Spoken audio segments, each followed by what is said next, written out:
Oh my God, what have I got myself into? Here I am, driving down the Southern highway with this crazy man, smoking this massive doobie, and at my foot is this revolver. What's going to happen?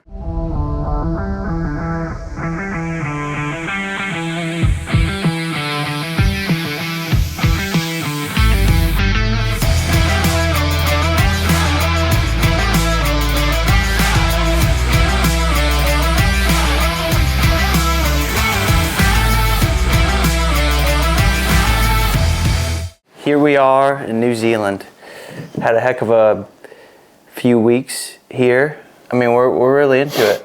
That's what we do. We've had a good week this week. Shot some awesome content of the farm today.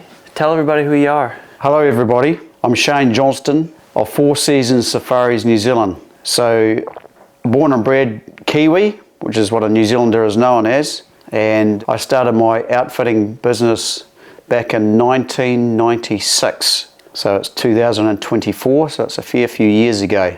And it's been a real exciting journey for us. And we get hunters from all around the world. People that are some of the most experienced hunters of the world, to people that have never even picked up a rifle before, and everybody in between. It's something that I'm very, very passionate about and very proud to be a part of.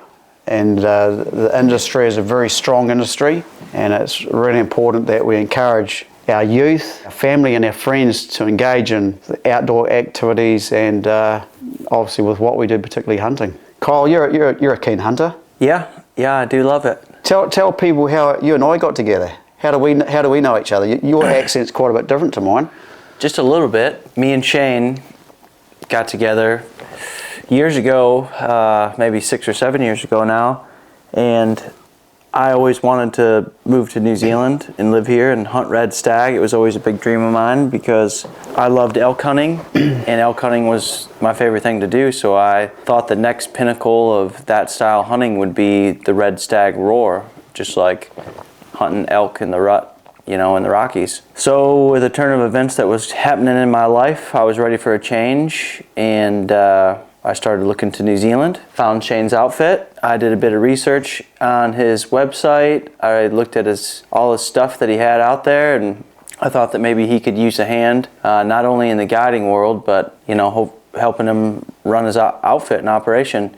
So I sent him an email explaining who I was, and I think it was fate because Shane was looking for somebody that I explained that I was. Well, actually, if I can just interject there, Kyle, I actually wasn't looking for anyone at all. I actually had staff, I had guides, I had a farm manager, and I get a lot of inquiries from people that want to engage with us within our industry to become guides or employees. And to me, you were just another one of those, and I respect everybody that reaches out to us, and I probably would have replied to you, thanks very much, but we're actually pretty right with staff at the moment, but I'll file your name and contact details for maybe a later day. And you in turn got back to me and go, well, just so that you know, these are all the things that I can do. Would you like me to send you a resume? And I thought at that stage, you're quite persistent, Kyle, which I quite like. He's keen, he wants to do something, he wants to sell himself. So by all means, mate, send your details. So you sent me your details, and I was actually very impressed with the criteria that you've had with your experience in your life, things that you've done and things that you're doing at that stage. And I in turn got back to you and said, well, I'm still not interested in taking you on. However, you have perked my interest, so why don't you send me a couple of references? And it was the references that sold you. Because one of the ladies, I'd love to meet her. However, I couldn't get her off the phone. In fact, towards the end of the conversation, which was about half an hour, so I'm calling from New Zealand to America, and she was crying in the end. She didn't want to lose you, and you know who that is. And she dear lady, and God bless her. She said, look, if you're ever going to take anyone on, this is a person you need to take on, and all the reasons of why. And she was very sorry to lose you. And I remember hanging up, and I thought to myself, man, I've got to take this guy on. I'm going to have to find something for him to do, because she has just put smoke up his Jaxie so far that there's a lot about this fella that I really need to know. So and for me personally, Kyle's become a very, very good friend. In fact, I treat him more like a very good mate and a brother, because he is, and I've embraced him and taken him in as like a family member, really. And I guess as fate goes, it's incredible, isn't it? I mean, you come over and we'd just bought our place, and then COVID hit us, and you're the man on the ground running. I mean, you're the man that was actually looking after this place for us. We were living in a different location at that stage, and by gosh, hasn't a lot happened since then though? Yeah. Ton. Yeah, the first day I get here, we went up to Lake Linden and rode jet skis. We rode your jet ski that day, remember? Took some beers up there. I mean, that was my first day here. Yeah. And then he said to me, hey, I know you just got here, but we have a really big week and it'd be really beneficial for you to come on it. And I went, and I jumped in that machine with that client. It was like a huge... You have to explain to people what a machine is, mate. Oh, it's a helicopter. I'd never been in a helicopter before. And we had a big week. This guy had just shot the biggest stag on the place. We're staying up in this cabin right next to a waterfall. It was jungle. It was all new to me. And I was just beside myself with how awesome it was. And then all of a sudden, to end the week, Luke flies in. This is the first time I ever met Luke. He flies in and he parks up next to the cabin by the waterfall. And the first time I jumped in the machine, I just jumped in because we were running coolers down to the bottom of the mountain. And I was just like, holy shit, this is real. This is awesome. And then we flew around all day, and we went to Mount Cook, flew around that. We went down to Milford Sound. We had lunch on a beach on the west coast in the middle of nowhere.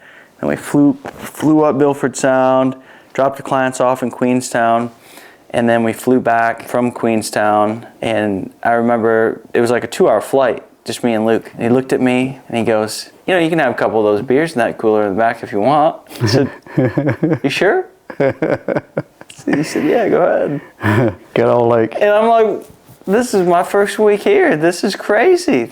This is better than I could have dreamed. Anyway, but all in all, it's a second home here. I feel really, really comfortable. And like you said, I treat you guys more like family, and you guys feel more like family to me than you do anything else. And I think that's really, really special. But what I wanted to get into more was not myself, even though it is a really awesome story how this got started. I wanted people to hear about your story, because you probably have the coolest story of anybody I know. Oh, I've got lots of stories, mate. That's what I'm saying. What story are you talking about? I don't know where you start.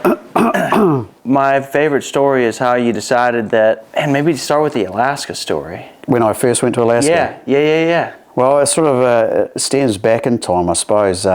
If I go back to my youth, when I left high school, I never really knew what I wanted to do. And however, my passion was fishing, hunting, diving, skiing, jet boating, rugby, fly fishing. So I wanted to have a job that was something that I knew I was good at and that I was actually passionate about. And fortunately for me, my whole life has actually gone that way. I've been very fortunate to follow my own nose. But back in those days, when I left school, I first worked on a ranch way up in the head of the mountains, because I thought, man, that's what I want to be. I want to be a rancher. But I didn't realise how isolated it was and how hard the work was. And I'm a hard worker, trust me, I was. But I was set out tasks way out in the middle of nowhere, and I realised to myself, man, this is a great lifestyle, and I actually was trapping and shooting possums. Now, our possums are a lot different to the possums in North America. Our possums, as a possum is, its creation and features are exactly the same. However, our possums come from Australia, and it's called the brush-tail possum because they're very, very fluffy, very furry, they're quite cute. So their pelts are worth a lot of money. So I used to shoot those and skin those and have trap lines. In fact, that's how I bought my first vehicle, was by selling possum skins. And so while I was on this ranch, I was in my weekends, and after work, I'd set trap lines, and that's how I was sort of earning extra money. But I realised that I'm only 18, and there's got to be more to life than being so isolated in this little cold cabin that I was living in, way up in these mountains. And what else can I do? I love my rugby, and I was missing my friends, and I was just starting to think about girls, and I was missing girls. And so I said to the landowner, his name was Bob Brown, real old school, real backcountry, high country man, the old cowboy hat and the little rolly old cigarette sticking out the side of his mouth all day. I said to him, man, I love my hunting so much that I really want to do something with hunting. So he was a part of a consortium of delegates that would make decisions on where certain farms and ranches needed control of their pests, and the pests were possums, pigs and rabbits. So I said to him, well man, I'd really be interested in getting a job like that. So he made a couple of phone calls. He goes, yeah, I've got something teed up for you way down south. So this is in the South Island of New Zealand. So anyway, I took this journey way down south into this place called Middlemarch, which is in the wintertime is a bone-ass cold place of New Zealand really, but a lot of rabbits there, sort of central Otago. And there were so many rabbits in this area. We used to go out at night time riding around on trail bikes, and we'd have like a big canvas bag that we'd filled up with diced carrots. So we'd ride around on trails and riding around on hills, all on private property, and we'd be throwing out diced carrot, and the diced carrot is just feeding the rabbits, because the rabbits were hungry because they'd eaten all the grass and they're burrowing into the soil. So they'd come out and they'd eat all this carrot. So then a week later we'd go back, do the same thing again, but the carrots would have poison on them. So in New Zealand we can use 1080 poison, one of the very, very few countries in the world that can still use it. So I did that for probably 9-10 months actually, and we'd do that during the day, and then in the evenings we'd go out and we'd go night shooting. So we'd be on the back of Land Cruisers and sometimes on our trail bikes as well, having a miner's helmet with a miner's light. We would use Ruger 1022s or shotguns. We used to average about 300 rabbits a night, and sometimes we'd go to the same place every night and shoot 300 rabbits just continuously. You just That's unreal. And you need to understand that in New Zealand we have no predators. There's no foxes, there's no wolves, there's no cats, there's no bears, there's no snakes, there's nothing that can hurt you in New Zealand. So all the animals that are here in New Zealand have been introduced to New Zealand. So obviously rabbits come in as a food source for obviously for eating, but also for their pelts, for skins, for gloves and hats and scarves, etc. Just like the possums were. But of course with no predators, they just keep breeding, they get out of hand. So it got to the stage that they were actually eating farmers off their country. So they would employ shooters such as myself to go out there and take care of them. But the trouble was, you get one neighbour, you get one property that would do it and the neighbour wouldn't do it. So of course there's no barrier to stop the rabbits from going from one place to another. So it was a bit of a dead end cause really, until someone actually brought in a virus from Australia called Khaleesi virus, which actually knocked the rabbits back and enabled the farmers to continue farming, yeah. However, digressing a little bit, getting back into stemming into Alaska. I know that was your question first off, Kyle, but... No, that's wild to think. 300 rabbits a night. It is, yeah. 300, did you skin them all and keep them, or did you just ditch most of them because you're... No, just shoot and destroy, just carry on to the next one, mate. Yeah. Sometimes you just sit there and just bang, bang, bang, bang, bang, you'd eat a magazine on them, mate, yeah. Obviously, It was pest control. You become a very good shot, yeah. Oh, man. And also it enabled me to get some good perks of going to work and hunt on other people's places, because I go and take care of the rabbits and they'd let me go and shoot their deer and their pigs, and so it was a good way to get your foot in the door to for your own hunting, which is what I love to do, yeah. So anyway... So did you get sick of that and you moved on to something else? No, I certainly did not get sick of that, mate. In fact, it was what I thought I was going to be doing for the rest of my life, because I loved it so much. Being a young fella, I was into hunting, riding trail bikes and riding around in four-wheel drives and throwing carrots out and poisoning stuff and killing stuff and shooting stuff and trapping stuff. I was just like, yeah. And then, of course, this little town of Middlemarch, I ended up playing rugby there and playing good rugby, and they had a few young girls in town, so it was... our rugby club used to have bus tours, so every Saturday we used to bus to different locations to play rugby, and of course it was a very social rugby. We used to play pretty hard rugby, and then after the game of rugby we'd have a few beers, and then a few of the local girls used to come and socialise with us, so it was always a good time. Yeah, so I certainly love that part of it. Yeah. Awesome. So, but in any case, the government at that stage got rolled, and an incoming government squashed the rabbit board, is what we called it back in those days, or officially it was called the Pest Destruction Council, and they made it user pays to the farmers. So then I started contracting to certain farmers, but the trouble with that was you get one farmer that would contract you go in there and you shoot his rabbits, and the neighbour wouldn't. So it was a bit of a lost cause until this Khaleesi virus came in. So then I thought, man, what am I going to do now? You know, they're giving us notice that this whole rabbit board's going to close down. So there's an application for a junior salesman in the fishing and hunting department at Cromer Merit Sports on 110 Casual Street in Christchurch. Now, I never thought I'd ever work in the city, because I'm a country boy and I did not like cities. But I guess the lure of graphite fly rods and brand new rifles and really good rugby and lots of city girls was quite attractive. So anyway, I put in this job application and I was obviously the candidate that got the job, and I went there and spent 3 years in the city of Christchurch, which is the largest city in the South Island of New Zealand. And it wasn't so bad living in the city? No. Because really, it's not that far. It's not that far to get out into the country. That's what I think about Christchurch. It's like, yeah, you're in the city, but you're really not that far from, I mean, the ocean's right there if you want to go for a surf or a swim or whatever. And yeah. Seriously, in 45 minutes you can be in the hills hunting. Yeah, and then skiing's right there. Obviously, snow skiing and jet boating and fishing and diving. It's all there. Everything they love to do. And the rugby was there, and the girls were there. And perfect. Yeah, well, I thought it was actually. Yeah. So I'm this junior salesman working in the fishing and hunting department, and writing out fishing and hunting licenses for the odd tourist that would come in. And then an American fella came in and gave me this book, which was a hunting magazine in North America. It may have even been called the North American Hunter, I can't really remember, but on the front cover of this magazine was a doll sheep, pure white sheep lying down in this grassy meadow with these big curling horns. Like, oh my gosh, we have nothing like this in New Zealand. How much I would love to go and hunt that. So I flicked through this magazine for a number of days, and then there's stories of caribou hunting and mountain goat hunting and moose hunting, and I thought, oh my gosh, I want to go there. So I was driven with this different species than what we have in New Zealand, in a different country that has countryside just like New Zealand, to want to go there.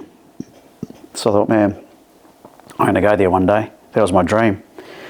And then that dream come to fruition after 3 years. I saved enough money to buy a brand new backpack and put the New Zealand flag on the back of it, and sold all my possessions, sold my vehicle.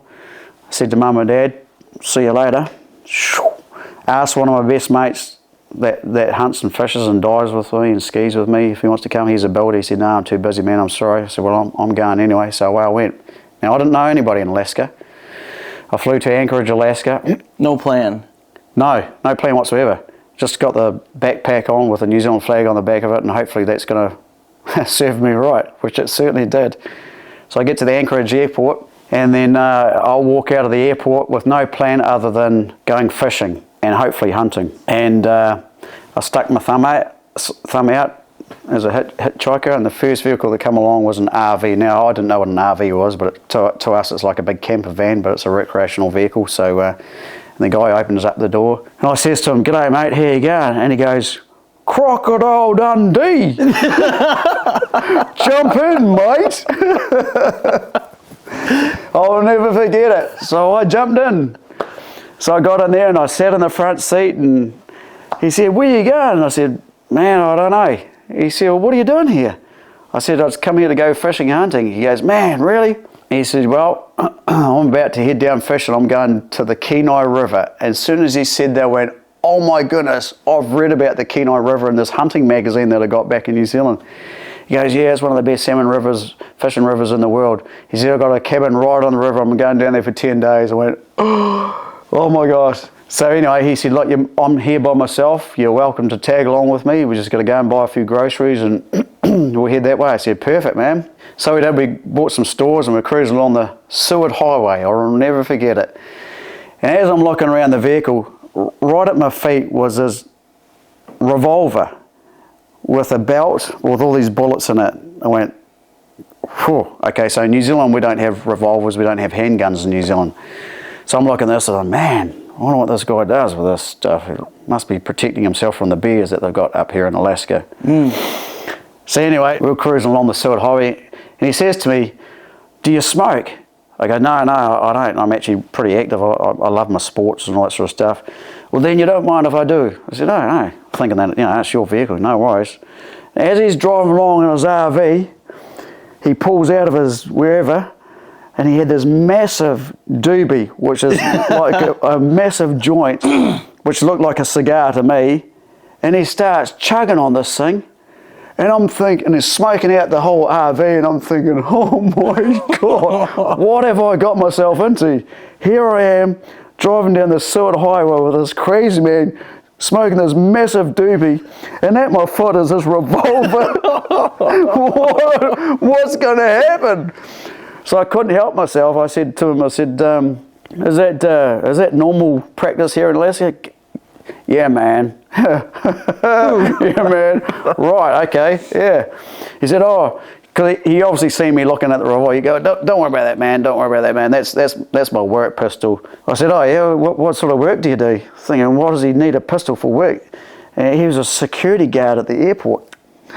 Oh my God. Yeah. True story, man. True story. Yeah.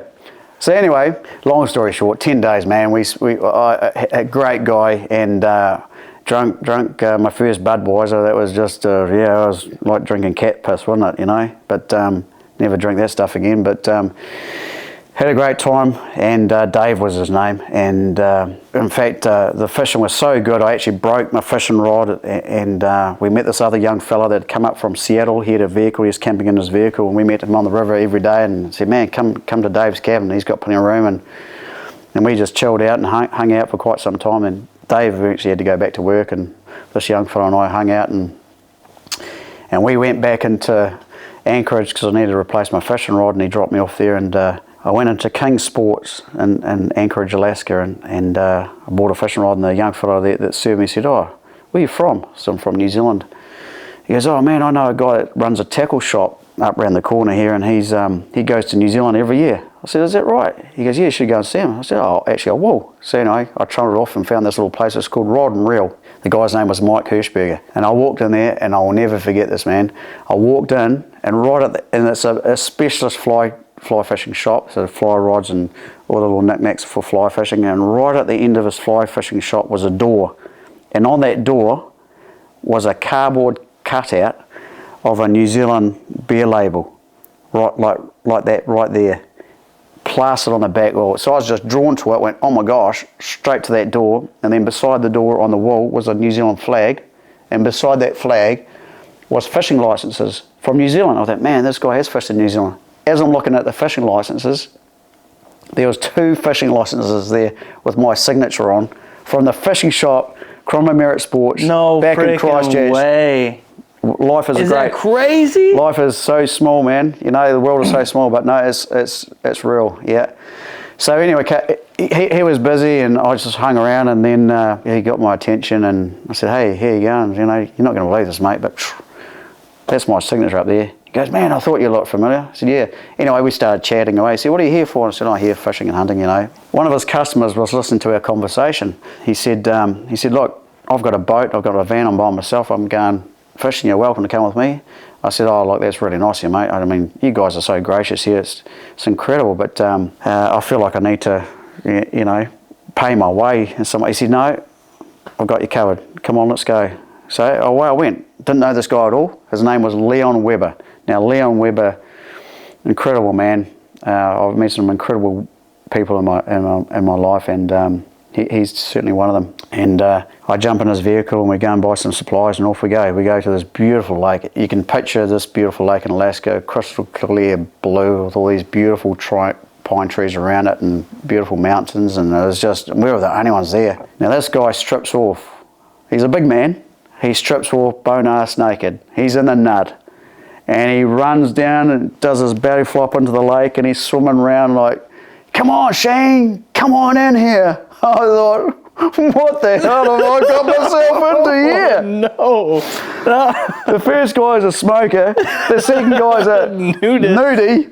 Oh, anyway. Well, that had been freezing cold water. God, was it what? Shrink his dickus. Yeah, absolutely. But in any case, hey, look, mate, he's a top man, and I class him as a very good friend, and he really took great care of me, and we had some great fishing, and I went back to his home and had a great time. Honestly, ended up playing rugby in Anchorage, and made the Alaska rugby team, and met some really nice women along the ways. And so when you flew there, you didn't have a return flight? I probably did.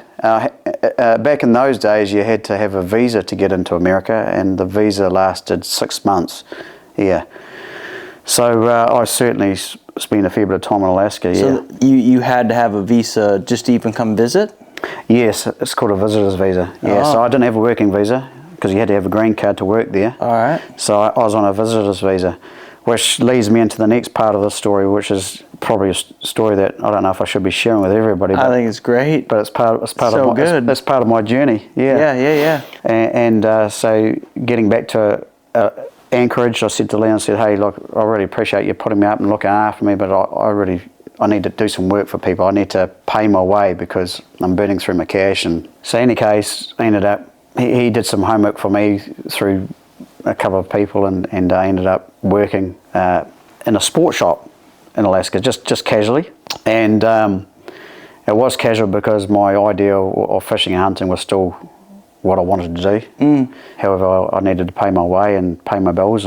But the people that had the sport shop, they knew that I didn't have a work visa, because I obviously told them, and I said, look, this is what the deal is, and if you're keen to take me on, you need to understand that I'm only on a visitor's visa, and then that runs out at a certain time. They said, well, we need a hand here, so no, we're happy to pay you whatever the rate was at that time. And so I worked a couple of days, and they obviously could see a bit of potential in me, so then they upped my wage a bit more and wanted me to work more, and the wage went up, and so did my time there. And I said, hey, I appreciate the up in the wage, but I want to spend less time working and more time playing, because that's what I'm here for. And one day, met lots of people, great time. And one day I was in the shop, and there was a phone call. They used to call me Kiwi, obviously being a New Zealander, Kiwis. Oh, Kiwi, the phone's for you. So I picked up the phone and hello, it's Kiwi here. And then they hung up. I thought, oh, that's weird.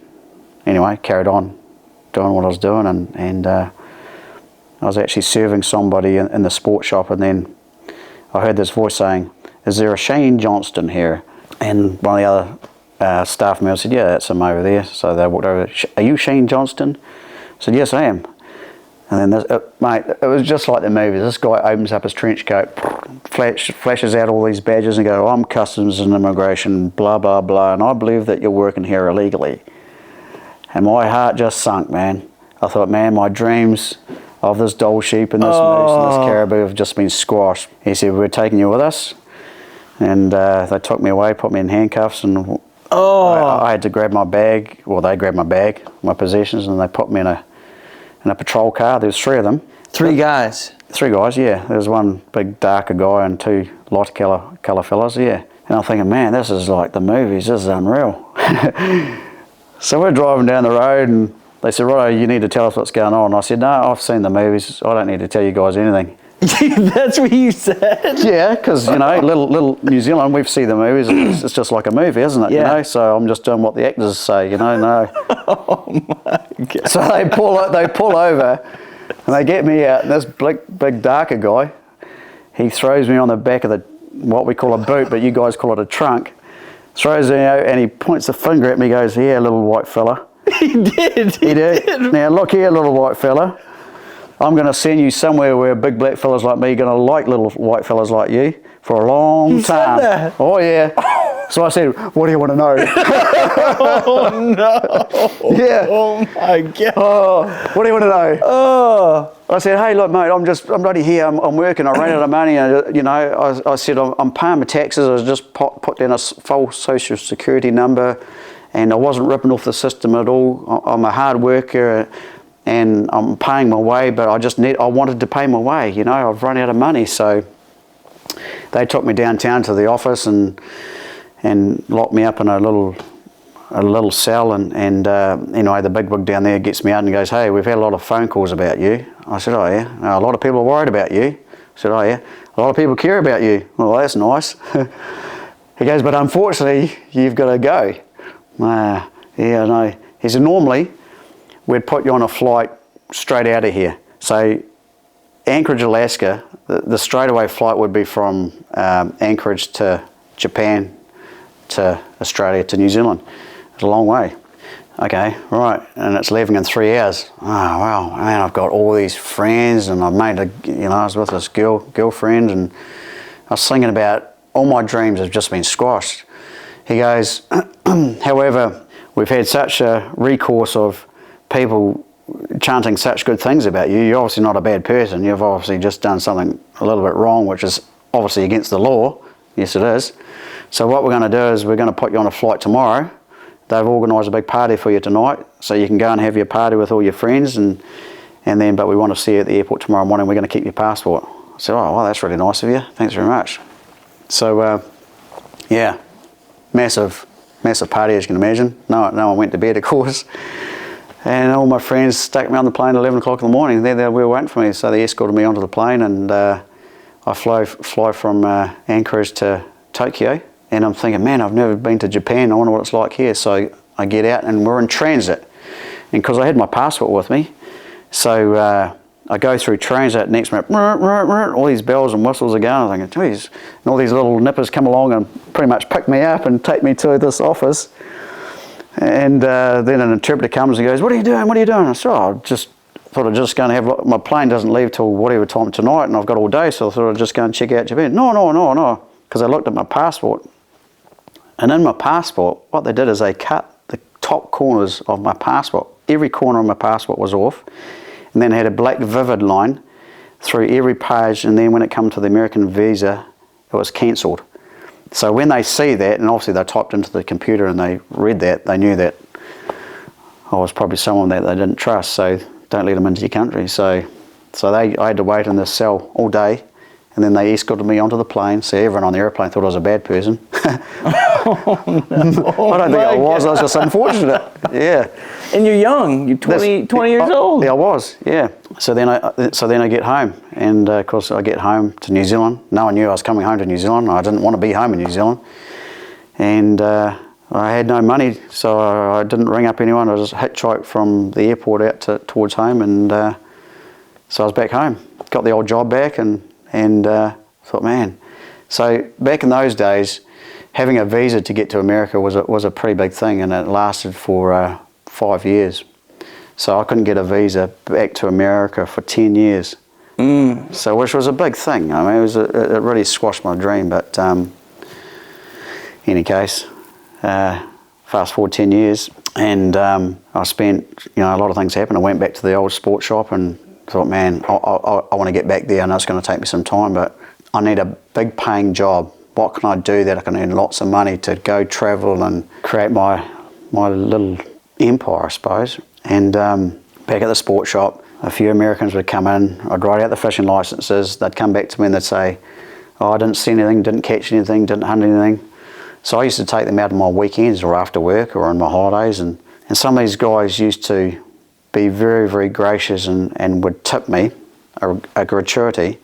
And some of these gratuities were more than a month's work working at the sports shop, just for a day's work. And I went, this is unbelievable that people want to gift me money more than what I can earn at a sports shop to do something that I know I'm good at and something that I love and something that I'm really passionate about. And that's when the penny dropped. That's when I went, I'm going to be a hunting guide. I'm going to be a fishing guide. I'm going to be, well, what do you want me to be? If they want to pay me money, that's awesome. So all of a sudden I made a business card, and it was probably Shane Johnston Hunting and Fishing Tours New Zealand or something. And getting customers from the shop was a great thing. But it made me realise that, man, to travel the world hunting and fishing like these people are doing is what I want to do. Yeah. Now all of a sudden I'm starting to think about hunting properties and hunting lodges, and gosh, man, I want to do that. So that spurred an interest to get a good paying job to create the next portion of my destiny. Yeah. It's thirsty work, all this talking, isn't it? Freaking awesome stories. I mean, you could make a movie just about what you've done already. And then to lead into the next thing, what you decided that you needed to do to, pay your way. Do we need to worry about dinner? Do we need to worry about dinner? Do we, folks? Do we need to eat? There are people in there, and I didn't know if they're waiting for us. I just got the sense of it. It just came into my mind. Well, we could go and check, and we could get back to you. Yeah. So we've been hunting all week. We're at Shane's beautiful place here, and we've had Shane's has some clients in. We did a bit of filming for them, and this is their last night here, so they're just in visiting with their guide, and he's entertaining them, hopefully. And everybody's doing a great job. Yeah. So Shane's wife Vanessa is making a gourmet meal, surely. Yeah, without a doubt. But they definitely tend to wait on us because we get into things like this and we enjoy this more than eating sometimes. We actually do. We're actually not even hungry. Yeah. In fact, we'd rather be here by ourselves anyway. Is that naughty? Yeah, but we are naughty. Clearly. You're naughty, naughty, naughty. So where I last was back in the sports shop, doing the potential guiding thing, casually, seeing the potential in what I wanted to particularly probably do with the rest of my life. How am I going to get there? What's my end goal? My end goal was to have an outfit, have a lodge, have a property. It's going to take some money, because everything does, unfortunately. It's just reality. And then also to learn about marketing and how do I get my customers. So first things first, I've got to get some money. I'm only earning $123.40 a week at the sports shop. I remember that, because that's all I got paid for 3 years. Exactly the same wage, $123.40. That's New Zealand dollars. You get your calculator out, work out what that is in American dollars. So in any case, one day at morning tea when I'm in the staff room, I was having my hot drink and I'm flicking through this magazine, and all of a sudden I've seen the story about prawn trawlers. So prawns that live in the ocean, these trawlers are out there fishing for them at the northern part of Australia. And it talked about how dangerous it was, but how much money they made. And I just went, boom, that's what I'm going to do. So I went downstairs and I talked to the owner of the store and said, I'm going to be leaving here soon. I'm off to Australia. I'm going to go and make my money over there, and this will be the last time that you'll probably see me. He said, oh, but I've got a management role in front of you, and maybe you want to take on this portion of the tackle box, which is a portion of the Cromwell Merit Sports. And I said, look, I don't want to do that. This has been a stepping stone to what I think I really want to do. I don't want to work inside. I don't want to be cooped up in an office. I don't want to try and sell fishing hooks and fishing rods and rifles to people. I want to actually go out in the field and actually do what I love to do and what I know I'm good at. He goes, well, I wish you all the very best. So anyway, off to Australia I go, not knowing when the season was, which was a bit crazy really. I flew from Christchurch, which was, we live out at the base of the mountains about an hour from Christchurch. It was in May, there's snow on the ground at home. Went into Christchurch, flew to No plan. No plan. No, didn't know anybody, once again. But I wasn't scared of anything, mate. You knew where you needed to be. I just had to go and make money, yeah. And I could see this is a portion of what. So a little bit of history about fishing. My grandfather had his own fishing boat here in New Zealand. So and my father, we always went trout fishing, salmon fishing, and my dad's always had boats, but my grandfather had a big fishing boat and never got on it, didn't know anything about it really, didn't see him much at all in my life, but it was obviously in my blood, the fishing thing. Love my diving. I was right into scuba diving and snorkeling, and off to Australia I go. So I get there in May and I get to the airport and I get outside and it's like 100 degrees, and I left New Zealand and it was about 32 degrees, and the humidity hit me and the flies that stick to you. I thought, man, this is totally different, and it's flat and it's hot. And so I booked myself into the local backpackers or youth hostel, whatever it was back in the day, and walked my way down to what they call the duck pond, which is in Darwin, which is where all the boats come and go from for fishing and recreation. And when I went down there, there's a few prawn trawlers down there, and I went and talked to the crews, and they were boats that were broken down. The season's already been going for like 3 weeks, and so I actually timed it pretty right, luckily. However, I spent the next 2 weeks trying to get a job. No one wanted to employ me because I had no experience, and all the prawn trawlers are out, and when they go out and they stay out until they get their quota. So every day I'm down there looking for a job. And one particular day, which is the day that changed my life really, there's this big super yacht looking boat that turned up, and it was too big to come into the duck pond, so he had to pull alongside the wharf. And then I watched this boat, and I watched the people on it, and You couldn't get to it because they had security guards and gates, etc. And the Australians, compared to New Zealanders, are pretty lazy when it comes to work. So the Australians love to take on New Zealanders for work because we're hard workers. So, and don't mix us up for Australians either, because a lot of people think we're very much the same, but we're actually not. Even though we're brothers, we're from a different country and we do speak differently. If you put an Australian beside me when we started talking, you'd realise that there is a difference in an accent. It'd be just like an American and a Canadian. To us, you both roll your R's, you sound similar, but you're completely different. So I'm watching this boat from a distance and I'm looking at these security guards. I've done this for like 2 or 3 days, and these security guards at like 10 o'clock, 10:30 in the morning, they would leave the gates and they'd go and have their cup of coffee or whatever, I suppose. So that's when the gates went manned. So I thought, man, I'm going to sneak through those gates when those guys are not there. So I'm actually not a bad person. I'm actually not. Really, I'm not. I've got a little bit of guts. I mean, I'm just not afraid of a lot of things, and I'll give things a go. So, and I knew I had to get on that boat. I don't know what that boat was about, who owned the boat, what it does. It just looked flash.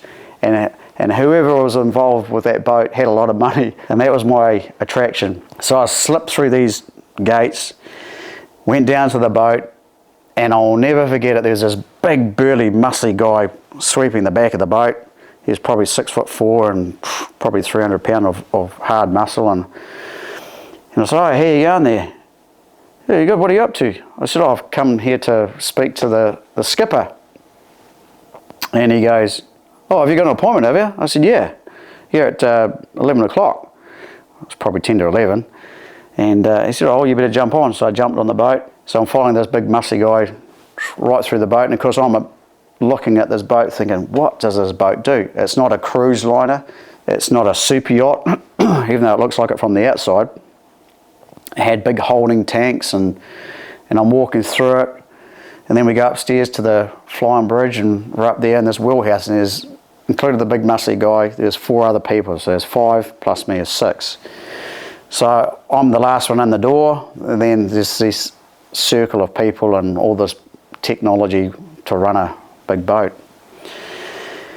And this guy's name was Tony, and Tony said to Toph, the skipper, "Oh, this is Shane Johnston, he's got a 11 o'clock appointment with you." He goes, "Shane Johnston? Oh, I've got no 11 o'clock appointment with you." I said, "Well, you do now." He goes, "Well, who are you?" I said, "Well, I'm someone that you need to know." And everyone starts laughing. "Well, who are you?" I said, "I'm about to take this guy's job." This guy's job was the big musty guy. And he looks down at me like, "Who the hell are you?" And I said, "Look, mate, I don't have a, look, I'll come clean. I don't have an appointment with you. You know that. But here I am. I'm on your boat. It was easy to get in. The security guards, they're a piece of shit. You know, I got on this big musty guy. Didn't stop me getting on. Here I am now. And I can do anything to you guys or say what I like, can't I?" "Okay, so you got our attention. What is it that you want?" I said, "I need a job." "Well, what can you do?" I said, "What does this boat do?" I still didn't know what this boat. I still didn't know what this boat did. And he goes, "We're a pearling vessel." I said, "A pearling vessel?" He goes, "Yeah." So I said, "Well, you dive for pearls?" He goes, "Yeah, that's what we do." I said, "So what's with all those tanks?" He said, "Well, we dive for pearls, and the shells come up, and we cultivate pearls in these oysters." So I was like, "How do I get a job there?" He shook his head. "You're not going to get a job doing that. We get divers from, the best divers from all around the world come here to get that job." I said, I want to get a job. "I know you want to get a job doing that, but you won't get a job doing it." I said, "Well, how can I prove myself?" He said, "You're a gutsy little bugger, aren't you?" I said, yeah, I need a job, you know. So he said, "Right, let me just make a phone call." So he phoned from the boat, from Darwin, Northern Territory of Australia, to a guy by the name of Russell Hannigan, I'll never forget it, down in Western Australia. And he says, "Look, I've got this young cocky Kiwi kid that really wants a job. Have you got a job for him?" And he goes, "Yeah, no, I've got a job for him. Send him down." So he goes, "Righto, there's a job for you. You just got to be at this place at a certain date and time, and this is the guy's name, and he's got a job for you down there." I said, "Perfect, great, thanks very much." Now I didn't have any money to fly, and so I had to catch a bus, and it took me 2.5 days on a bus. No sleeping, you know, to stop and sleep. You're sleeping on the bus. And we'd stop into the odd roadhouse to get something to eat, go to the bathroom, back onto the bus, and away you go again. The 2.5 days on the bus wasn't that bad. What was bad was actually being on the bus with the local natives, which are called Aborigines. And for those that don't know much about Aborigines, Aborigines are the most native of the native species of human beings. They can't speak English. They'll never know how to speak English. They are so, like, civilization is not their thing. They would live out in the boondocks and they're happier there than being a part of civilization. So the smell of them on the bus was not very pleasant. So that's one thing that I remember. It's not a very nice thing, but it's true. Yeah, because I've been there and done it. Yeah. So anyway, guys, go down there. I meet Russell Hannigan. He goes, right, I'll be here tomorrow and we're going to take you out to a place called Deepwater Point. And Deepwater Point was on the coast of Western Australia, just south of Broome, out on this peninsula, the most beautifulest place. So I go out there and it's a pearl farm. So if you can imagine all these long lines with boys at each end,